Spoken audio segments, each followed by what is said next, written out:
What's something you saw as a kid that looked harmless, but if you witnessed it now it would horrify you? My dad would sometimes act really weird, falling around the house and saying bizarre things. I thought it was fucking hilarious as a kid, that he was just being goofy and silly. When I was in high school, I got off the bus behind a kid I had known since middle school. We were walking to go inside when he just suddenly collapsed in front of me, smacked right into the pavement and started seizing. I knew something was wrong, but I thought he would end up being oak.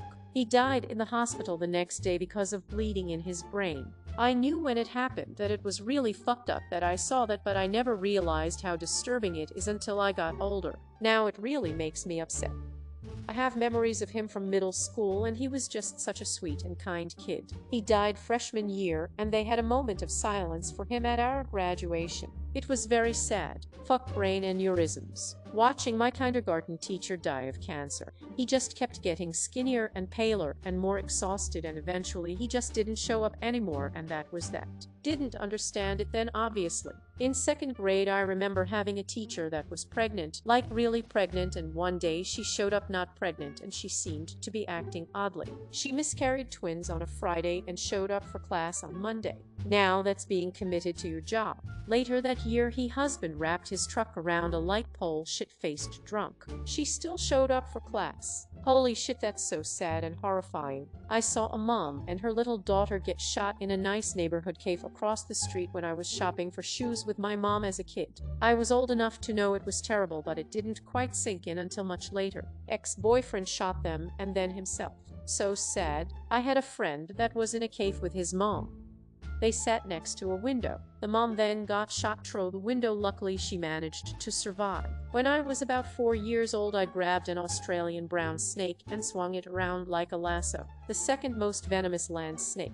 A bite from one of these is a certain death sentence for a child. Nice to meet you, Hercules. True Australian. Centrifugal saved her life. There's a walking track out back behind where we live, and to get to it you have to cross a little dried up creek bed. Typical dry, bushy Aussie landscape. Anyway, my sister came over and took her kids for a walk. As when they got to the creek crossing, a brown snake slithered past. They dashed back for a bit, but it had moved on, so they crossed the creek and continued with their walk. I was joining her but was few minutes behind with my 2 kids, and she called me and told me, "Oh, we saw a brown snake at the creek, but we risked it and walked through. Didn't see it on the way back. We were crossing the creek again, and sure enough, about 3 miles away, a brown snake head is popping up out above the grass staring at us. We moved on quickly. Not sure I'd do that again in hindsight. Snake. I'm afraid of no man. But that baby scares me. My grandma would save time by blow-drying my hair when I was still in the bath. Oops.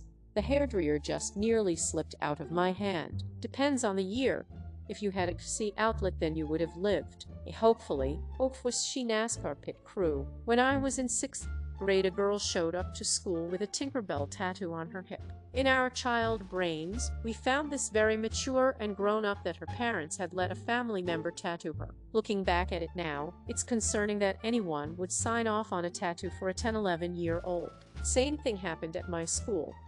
In 6th grade, a girl came to school, and while changing for gym, she showed off a big tattoo that said "Daddy's little girl" on her barely developed breast.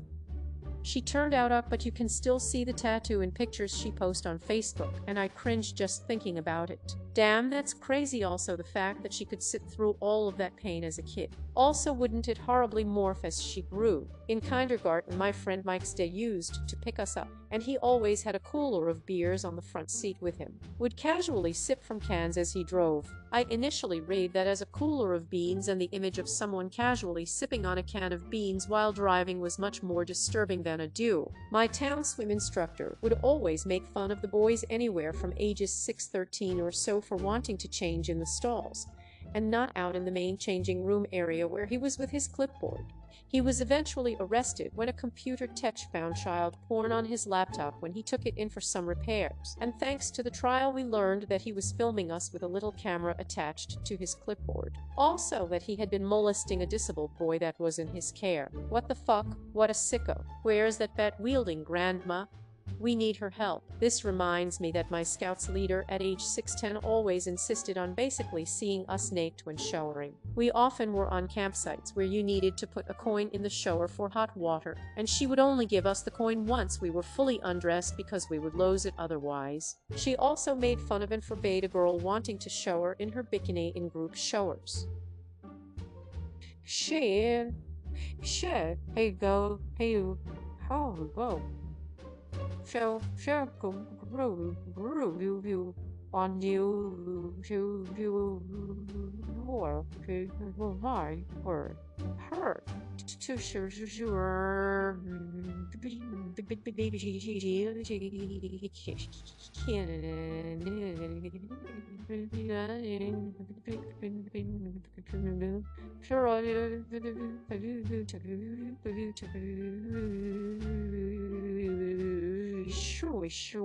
Her reasoning was that it would be wet and maybe she'd need it the next day and then catch a cold. When the girl said she had a second bikini though, that didn't change a thing. We also were forced to shower naked together in groups of 4 a couple of times because we would waste water otherwise. I knew it was bullshit back then and it made me really uncomfortable. I tried to reason with her and call her out, but she never backed down. Still, I just now realized exactly how fucked up that was. I don't necessarily think she was a pedophile, but disregarding children's bodily autonomy like that and giving a fuck about their consent certainly would have made it much easier for predators. Edit. Many people are saying she is definitely a pedophile, and of course I can't know, but I already said it in another response. I think people forget that the majority of sexual abuse towards children is not related to pedophilia at all. Children are just an easy target to live their power trips and control fantasies. Her behavior was predatory and abusive, but I'm quite sure it was power play and not because she was attracted to us. She wanted to be in control and have us know that she was. Getting chased by a hippo while in a small motorboat. I was only like 8 at the time, but I thought it was very fun. Meanwhile, my parents were basically shitting their pants at it. Well, this got more attention than I thought. Lol. The context was my family hired a guy with a boat to bring us around the Okavango Delta. Calling him a guide would be generous. He was just a guy with a boat, and we got a bit too close to a lone male hippo. Chows ensued. Hippos are utterly terrifying. I would have died of fright. Wait, don't hippos kill more people than sharks? We used to jump off our roof. First time hurt a little, but after a few times you learned how to land. Did it regularly and would try various items as parachutes to see if it slows you down any. I look at that height now and wonder how the hell we never broke anything. Kids' bones are more elastic, I guess. My mom did this as a kid. She was always getting into stuff she shouldn't have been, so ended up hurting herself quite badly a few times and trying to hide it. She was jumping off the roof with her cousins and using a towel as a parachute. Unfortunately, she got a little too close to the building and a nail and sticking out got her on the way down. I'm not sure how far into herself she ripped in the bum from memory, but this was in a time when you didn't go to the hospital for anything. Rural America, people who had grown up in the Depression with no jobs or affordable health care. When I was young and my parents were away, I had to sleep at my grandfather's. A sleepover that I always really enjoyed, because he spoiled me very much. I also liked the fact that each day my uncle came over for a few hours for some coffee. It was something I usually enjoyed, because my uncle and I have the same weird name, so it created a bond between us. Years later, the same uncle called my dad and my aunt and told them my grandfather had sexually abused him as a kid for 16 years. Every time he came by when I was sleeping over, it was to check if my grandfather didn't do something horrifying to me. Until now, I never had the change to thank him, as he has a huge trauma and broke all contact with my parents. But when I realized that all that time he was there, just to protect me, I couldn't say anything for a few minutes. It hurted him so much to be there. If I would have known then, I would have get my stuff at my grandfather's and run away with my uncle. I thought this was going to go the way of creepy uncle's story. Glad it didn't. I was about 8 years old and I walked into a public bathroom and I saw 2 people holding small spoons slumped in the corner. I remember telling my mother afterwards and she told me they were tired after eating birthday cake. Edit. Thanks for the gold. My dad had to eventually tell me the truth about heroin because I wouldn't shut up, and was horrified that people would be eating cake on the dirty bathroom floor. That made me laugh, but it's not funny. Bless your mom for thinking of something else at all. That's some quick thinking by your mom. Damn, I see that at Denny's some guy knocked out with a spoon on the floor. When I was a kid, I would go fishing with my dad quite often in the middle of the woods. One time, we heard what sounded like a woman scream. We heard what sounded like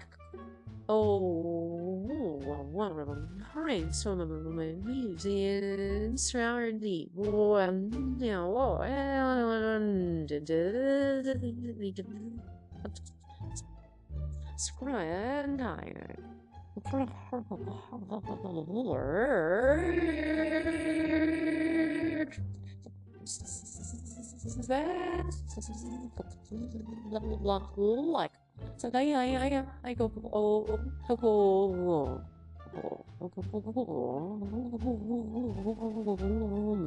It spooked me, but not terrified, mostly just confused me. My dad was like, you know what, I am starving.